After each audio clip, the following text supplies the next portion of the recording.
থাইল্যান্ডের রাজধানী ব্যাংককে শুরু হয়েছে বিশ্বের সবচেয়ে বড় সৌন্দর্য প্রতিযোগিতা মিস ইউনিভার্সের ৭৪তম আসর। আর এবারের এই বৈশ্বিক মঞ্চে বাংলাদেশের হয়ে লড়ছেন মিস ইউনিভার্স বাংলাদেশ ২০২৫-এর মুকুটজয়ী মডেল ও অভিনেত্রী তানজিয়া জামান মিথিলা।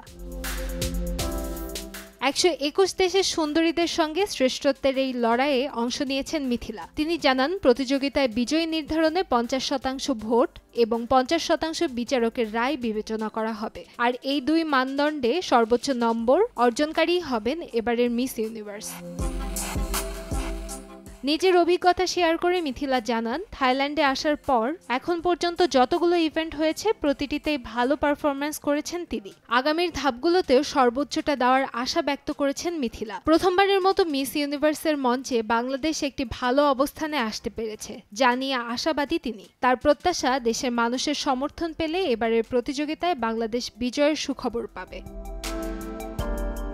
২০২০ সালেও মিস ইউনিভার্স বাংলাদেশে মুকুট জিতেছিলেন এ সুন্দরী। তবে কোভিড পরিস্থিতির কারণে সে বছর আন্তর্জাতিক পর্বে অংশ নিতে পারেননি মিথিলা। এবার মিস ইউনিভার্সে অংশ নেওয়ার আগে প্রশিক্ষকদের মাধ্যমে নিজের গ্রুমিং করেছেন তিনি। পিপলস চয়েসে এগিয়ে থাকা প্রতিযোগীরা দর্শকদের ভালোবাসার সঙ্গে নিয়ে সরাসরি জায়গা করে নেবেন সেরা ৩০-এ। এরপর শুরু হবে উত্তেজনা, প্রতিযোগিতা আর স্বপ্ন পূরণের যাত্রা। নানা ধাপ পেরিয়ে ২১ নভেম্বর উন্মোচিত হবে সেই বহুল প্রতীক্ষিত মুহূর্ত। ঘোষণা করা হবে ৭৪তম মিস ইউনিভার্সের গৌরবময় নাম। কান্তাময়ী স্নেহা, সময় সংবাদ, ঢাকা।